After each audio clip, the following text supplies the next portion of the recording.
All right, I feel like we're gonna have a fight here for this bed. So just go lay on your other bed. There's several beds in here, okay? I know. It's just so hard to be Winnie some days.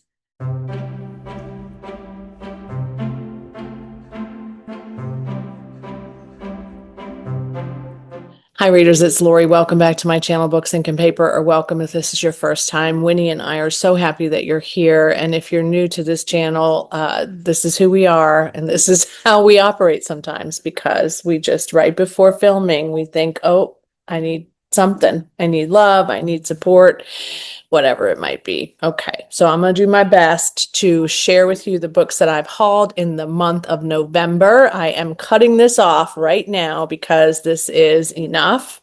It's been enough. It's even more than enough now. I'm glad that I did digital separately because this would have been a really long video then, but I knew. I knew. All right, let's talk about the books that I purchased. The first ones I got were from Book of the Month, where I thought I was going to order nothing. And then I saw 59 Minutes by Holly Seddon or Seddon. I don't know which. Oh my goodness, the plot. All these books, you're going to know why I chose these books. This is about a woman whose name is Carrie, and she's on her way home from work on an ordinary night. And she finds out that there is a nuclear threat and it will detonate in an hour and it will destroy everything and everyone in its wake. And Carrie is in its wake. It says, you have 59 minutes until impact. Seek immediate shelter. This is not a test. So she and her spouse are just devastated, obviously. And then Frankie and her fiance get the alert and they're on their way to a country retreat and she's pregnant. Can you imagine? And Mrs. Dabb is already spiraling because her 13-year-old daughter is already missing. So she's panicked trying to find her daughter. And now she hears sirens and terrible things are happening. So 3 women, 3 families in 59 minutes. Ugh. I can't even imagine, but that's why I grabbed that one. Then I also grabbed this one because the plot of this as well, very, very interesting that these both came out in the same month and they were just what I needed from Aja Gabel, I think, or Asia Gabel. This is about Maya and her husband, Noah. And they have been married a while, but also there's a challenge for them because Noah's daughter from a previous marriage died, and it has devastated him and impacted their relationship for sure. He is a quantum physicist, and she's an artist. As a quantum physicist, he discovers something is happening, an experimental project called the Janus Project that helps to unravel the secrets of time travel. And of course, you can guess what he wants to do as a result. He wants to try to go back in time to see his daughter again. Sounds like a heartbreaker, but I am very interested in it. And I have heard people talking about this much more than I have about 59 Minutes. So I think that both of these are books that I want to get to quickly. And of course, they're both new releases. But I did check some ratings and some people that I know have read them. And so I'm feeling good about that. I don't even remember where I got this. Maybe, maybe Amazon, maybe not. I truly cannot remember. But this is Other People's Houses by Claire McIntosh. This is the third in the series of Fionn. She's a detective, Fionn Morgan. And I read The Last Party. I also have the second book on my shelves behind me, which is A Game of Lies. And then this one is Other People's Houses. They're all set in Wales, and Fionn has a detective that you meet in the first series that may show back up again. I'm not sure. I think so, though. But I don't want to know a whole lot about this. I love this cover. They are all kind of set in this like swimming area, and it's posh, and they're all pretty well to do. And so yes, please. I'm ready for this. Lots of authors that I read have blurbed this on the back. I do like Claire McIntosh a lot. I've seen some interviews with her too, and she's great fun. So I don't know that she's an auto buy for me, but in that particular series, I would like to continue at least the next two of that series and then see if there's another one if I want to go on after that. Then I got this thing that is not like me. So you're going to say, who is she right now? What is happening? This happened.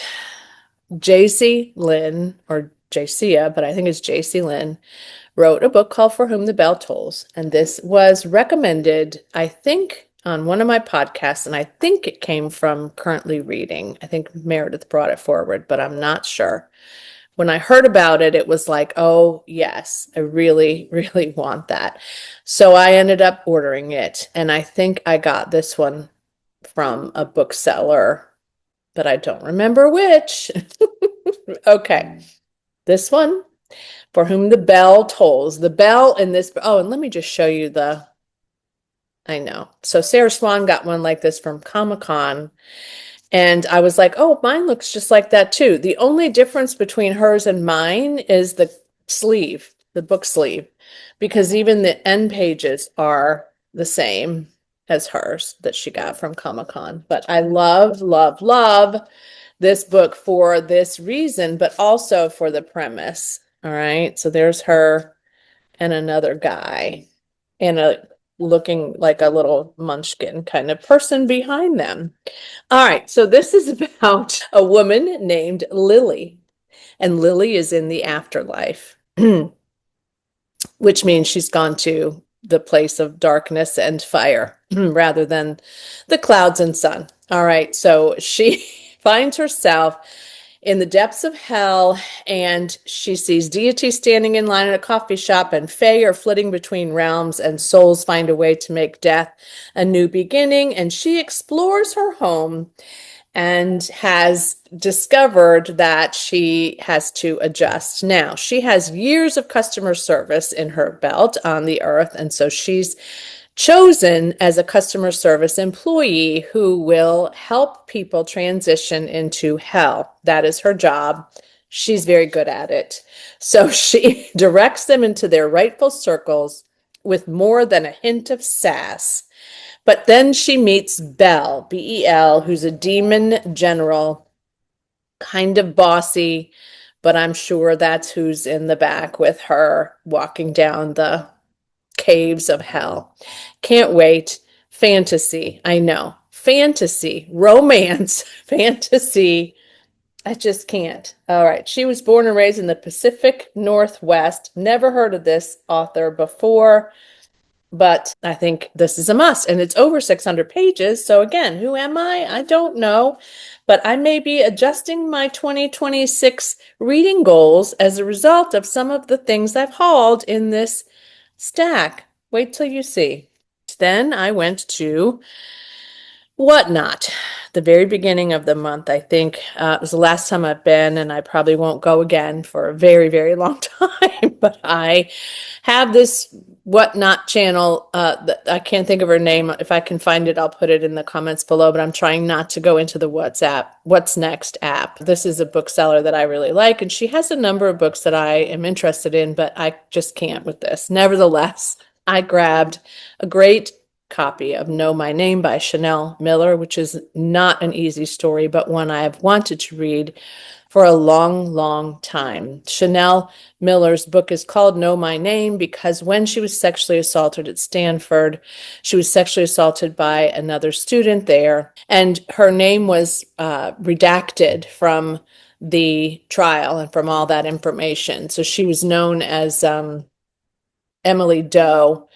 And her real name did not come to light until much later after the trial was complete. But it is I'm certain, very difficult book about sexual assault, about people not believing women, about the process between some males and some females in response to these kinds of things, and what happens and what people believe and don't believe. And it's probably really, really difficult, but also it's one I've wanted to read for a while, and it was in such great shape, I decided to go ahead and grab it, and it wasn't very much, but it's a gutsy, powerful memoir reclaiming her name and her story.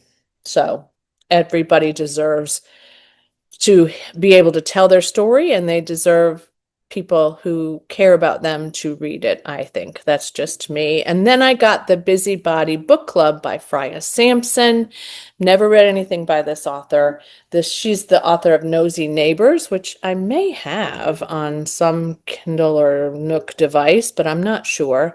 But this one really got me because I love this cover for one, but it's a murder mystery for two. I love those. And this is also set in England, so a Cornish seaside village. Nova Davies starts a book club, and all of the people that are in the book club are a little curmudgeon-y, and they argue a lot, and they can't agree on what books to read, and they're just generally not the happiest group of folks you would want to be in a book club with. It says so far it's a disaster. But then a significant sum of money is stolen. I guess they're putting money aside for their books, or perhaps there's something else going on. But this is in a community center, so it may be that the community center's money is stolen. But they are realizing that they are going to put that community center at risk because this money is gone. So suspicion falls to book club member Michael, because also he disappears and then a dead body shows up at his house. Whether he's there or not is not clear to me, but Michael is at the top of the list, and they all have their own theories. So this is this is what got me. Super fan of Agatha Christie, Phyllis, who's in the book club, decides she's going to rally them all together, and they're going to figure out that Michael's been framed, and Arthur, who reads romance, believes that there's a mystery woman involved, and then there's a teenage sci-fi fan, Ash, who thinks there are dark, weird forces at play in this. It just sounds hilarious and just like I would love, so I couldn't resist it. And again, it's in really great shape, and it was very cheap, so I didn't resist it. There you go. You're wondering, why did I grab this? The Running Man by Stephen King, which was actually originally written under the pen name Richard Bachman. Now, this was his very, very first novel ever. This was before Carrie, and he had written it and then put it down for a long, long time, and then published it later under Richard Bachman. And I heard an interview with him the other day, and he reminded me that this is the anniversary of the release of The Running Man all those years ago. But also, it's now a film that is showing at, I think, my theater, or it will be soon. I want to read the book before I watch the movie, which is partially why I got this. But, now with streaming services, I could probably watch that movie anytime for the next 5 years. However, I am and have always been interested in The Running Man. I just never got to it. So this is kind of a dystopian-y sci-fi situation. Ben Richards is desperate. He has no money, and his daughter needs a medical procedure or some sort of something that's very costly, and he does not have the money to support that. So the only thing, and this says it's near future dystopian America, the only thing that is going to help him is that he could be selected as a contestant in a contest called the Running Man, which is a 30-day struggle to survive and to live through a number of complicated situations and scenarios, because a strike force is trying to kill him. Now, I'm going to have to look this up because I can't remember the name of that book that I read. Something Zero, Going Zero. It reminds me a little bit of Going Zero, which I really enjoyed. But also it's a little bit different. So if he survives, he gets $1 billion in prize money. So he's going to try his best, right, to make it. I don't know if he makes it or doesn't make it, but I hear this one is also very propulsive, and it's not terribly long like some of King's books are. So this one is 335 pages, I think. And yeah, so I got this version because it'll match some of my other King books that I have in that size. All right, this is what happened. And again, I'm not sure who I am. You're not either, I'm certain. But I heard about this book from Danny at Danny Dabbles. She's the one who had reached out to me to see if I wanted to do a video and participate in Book Bucket List Readathon. And I said, yes, please. And she almost immediately shared this book when the readathon began.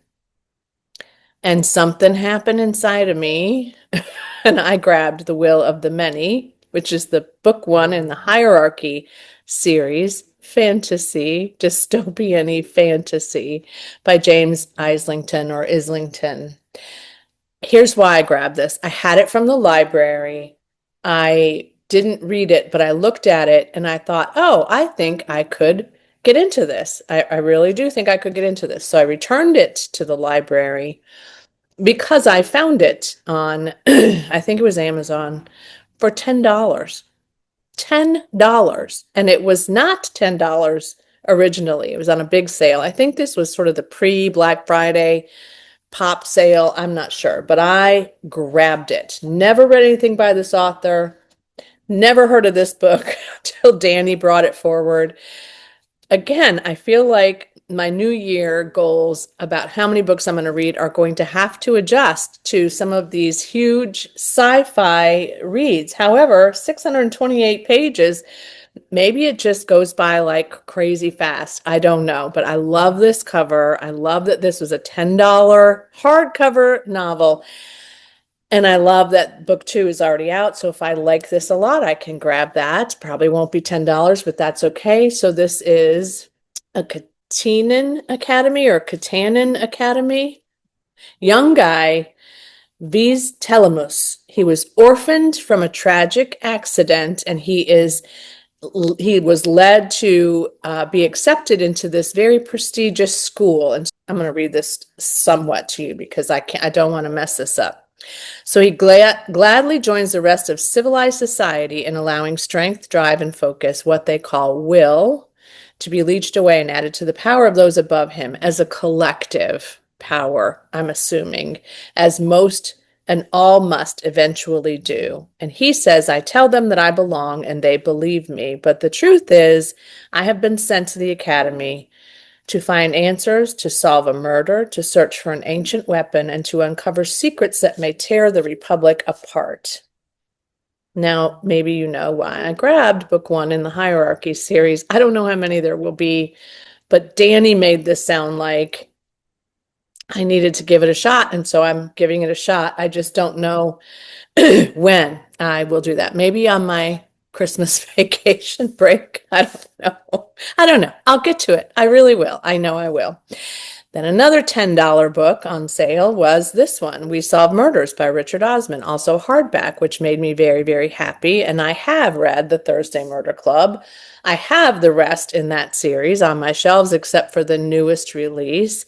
However, $10, and I really like this author, and I hear a lot of my friends loved this book and said I should read it. So there's a cat, there's that. Steve Wheeler, retired, used to do investigative work, does a little bit now and again on the side, but for the most part, he sits with his cat, he's on his favorite bench, and he's just happy being at home, and he doesn't want any more like crazy fast-paced life. His daughter-in-law is Amy Wheeler, and she loves the adrenaline of these kinds of activities that he's been doing for a long time. And she works in private security, and she has a dangerous experience almost every day. And she's on a remote island protecting a best-selling author, Rosie D'Antonio, and then a dead body and a bag of money is found. And she sends an SOS to the only person that she can trust to help her figure out what happened, and that is her father-in-law. So that hence is why it's called We Solve Murders, and I have always loved this premise ever since it came out. And then when I saw it for $10, I was like, okay, I'll get it. I also grabbed Decaffeinated Corpse by Cleo Coyle. This is another in the coffee house mystery, and I have I'm reading Latte Trouble now. I have the next one, which I think is Murder Most Frothy. I think I have that one. And so this was the one after it, and it was on sale one day. So I just grabbed it, had it sent to me from Barnes and Noble. I'm not going to tell you a whole lot about this, but this is about a woman who runs a coffee shop. Her name is Claire Cozy, and her ex-husband also owns the coffee shop along with his mother. And so she is in New York City, which I love the setting of. And she also seems to be the unlucky person who finds a body or who discovers that there's some kind of murder in her circle of influence. And so, again, I think this is book 5, maybe, of this series. And so, since it was available, I decided I would grab it. And like I said, it was on sale. So that made me happy. So I thought that was it. I really did. I thought that was it. Then the library messaged me and said the book I had put on hold a while ago was now ready. So I also went to the library today. I'm filming this today because this is it. We're cutting it off. All right. So I grabbed this out of the free, well, it's 50 cents, 50-cent library stack. I'm going to bring this back, so I'm not keeping this one, but this is Margaret Truman's Murder at the Pentagon. You know, if you've watched my channel for a while, I love Margaret Truman. I've loved this series, although I haven't gotten very far in it. My sister loved this series, which is why I have started to collect these and read them. My sister, who lives in Arizona, also loves them. But this one is Murder at the Pentagon, obviously, and I love this so much. That's the shape of the Pentagon. I don't know a whole lot about this one. I don't want to know a whole lot about this one because I don't want it to be spoiling the other ones, but there's a shot fired in the Pentagon. A nuclear weapon is set off in the Middle Eastern desert. There's a lot of nuclear things happening. And these two dramatic events are unconnected, but in fact related. So they bring her very attractive new heroine onto the scene in Washington. And Margaret Truman was the daughter of President Truman, so she's very familiar with all of the places that she writes about, and these have always been like just the cream of the crop for my sisters because they loved that kind of setup, and they loved Margaret Truman. And so I am honoring both of them by trying to get to these, and I'm hoping I can get to one of these very soon because I think it'll fit with a prompt for bucket list readathon. But that one was 50 cents. I gave $1 for it, and I'm gonna probably, like I said, give it back because I have most of them in paperback. But the reason I went to the library was actually for this. I had put it on hold and it came in yesterday, I think, and will I get to read this before it's going to go back? I don't know, but it's fairly new, I think, because it took me a while to get it. And I just love the premise of this. It came out in 2024. I think they had to move it from another library, but all right. Puzzle Makers, Samuel Burr. This novel is about Clayton Stumper, who's in his 20s. He dresses like your grandpa and fusses like your aunt, but he was abandoned at birth at a place called the Fellowship of the Puzzle Makers. I'm trying to make sure this doesn't glare in your face. And the puzzle makers indeed are people who are addicted to puzzles and they're crosswords, and they're just delightful people, apparently. So Pippa Allsbrook was a main maternal presence in Clayton's life at the Puzzle Makers group. And so she passes away and she bestows her final puzzle on him for him to solve, which will reveal the history of his maternal parentage. So he has a lot at stake here because he really wants to find out, where he came from. Yes, I think it'll be great. Will I get to finish it? I don't know. I feel like it's a little bit of a cozy, but that's a kind of a tricky topic. It says it's pure joy, a story about love and family and what it means to find your people no matter what age you are. It's going to change his life. So there's also a register of membership so I can keep track of all of these people while I'm reading it. That makes me happy, but I love it. I just think it's going to be so much fun. So am I going to be able to read this and all the other things that are on my shelves before this has to go back? I don't know. I have till When do I have? Till December 3rd.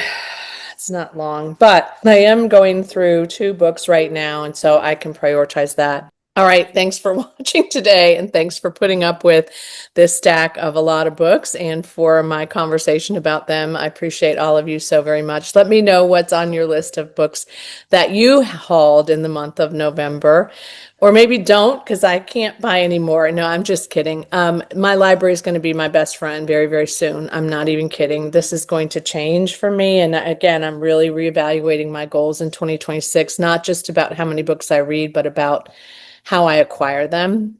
So there's that. But I'm ready to hear all about these in the comments below. If you've heard of them, if you've read them, what you're reading, all the stuff that you always get asked by me to do, you know the drill. Also, if you don't want to put a comment in the chat below, you can put an emoji in. So you could put in a puzzle, you could put in a devil, you could put in a fire pit, you could put in just about anything. A spaceship, maybe, kind of an alien situation. I don't know, but you put whatever you want in the comments below.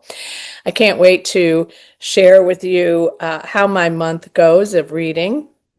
I have a few days off for Thanksgiving, but of course we're going to be eating and celebrating, and we'll have family and kids here, so we'll see how I do. But I'm enjoying my month so far, and I can't wait to see and hear what you think about these and what you're reading as well. So thanks for watching. Thanks for all of your support. And as always, happy reading. Bye.